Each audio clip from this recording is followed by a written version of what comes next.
mustering an ad hoc army of Spanish regulars, Acadian militia, and native levies under Gilbert Antoine de St. Maxent. Bernardo de Galvez, the governor of Spanish Louisiana, stormed and captured the small British frontier post on Bayou Manchac on September 7, 1779. Background: Spain officially entered the American Revolutionary War on May 8, 1779, with a formal declaration of war by King Charles III. This declaration was followed by another on July 8 that authorized his colonial subjects to engage in hostilities against the British. When Bernardo de Galvez, the colonial governor of Spanish Louisiana, received word of this on July 21, he immediately began to secretly plan offensive operations. Galvez, who had been planning for the possibility of war since April, intercepted communications from the British at Pensacola indicating that the British were planning a surprise attack on New Orleans. He decided to launch his own attack first. To that end, he concealed from the public his receipt of the Second Proclamation. British defenses.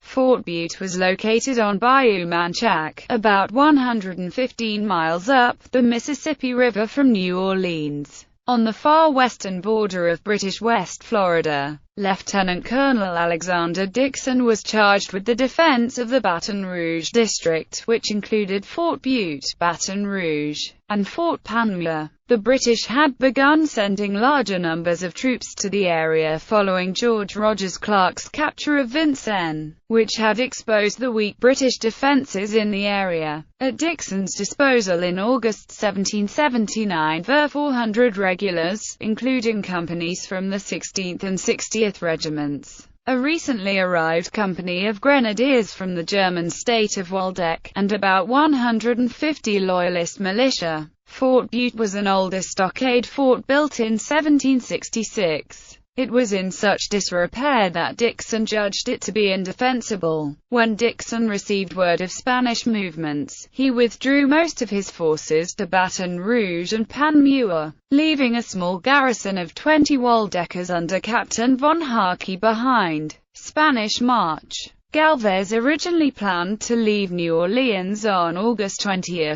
However, a hurricane on August 18 swept over the town, sinking most of his fleet and destroying provisions. Undeterred, Galvez rallied the support of the colony and on August 27 set out by land toward Baton Rouge, using as an explanation for the movement the need to defend Spanish Louisiana from an expected British attack. The force departing New Orleans consisted of 520 regulars, of whom about two-thirds were recent recruits, 60 militiamen, 80 free men of color, and 10 American volunteers headed by Oliver Pollock. As they marched upriver, the force grew by another 600 men, from Indians to Acadians. At its peak, the force numbered over 1,400, but this number was reduced due to the hardships of the march by several hundred before they reached Fort Bute. When the force neared Fort Bute on September 6, Galvez informed them of the Spanish War Declaration and the true purpose of their mission, eliciting cheers from the men. At dawn the next day they attacked the fort, and after a brief skirmish in which one German was killed, most of the garrison surrendered.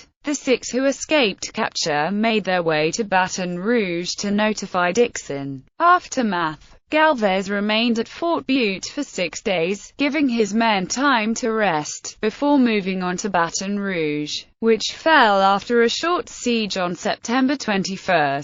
The terms of capitulation agreed to by Dixon at Baton Rouge secured for Galvez the surrender of the remaining British outposts on the Mississippi River. Galvez then returned to New Orleans and began planning a campaign against Mobile and Pensacola, the remaining British strongholds in West Florida.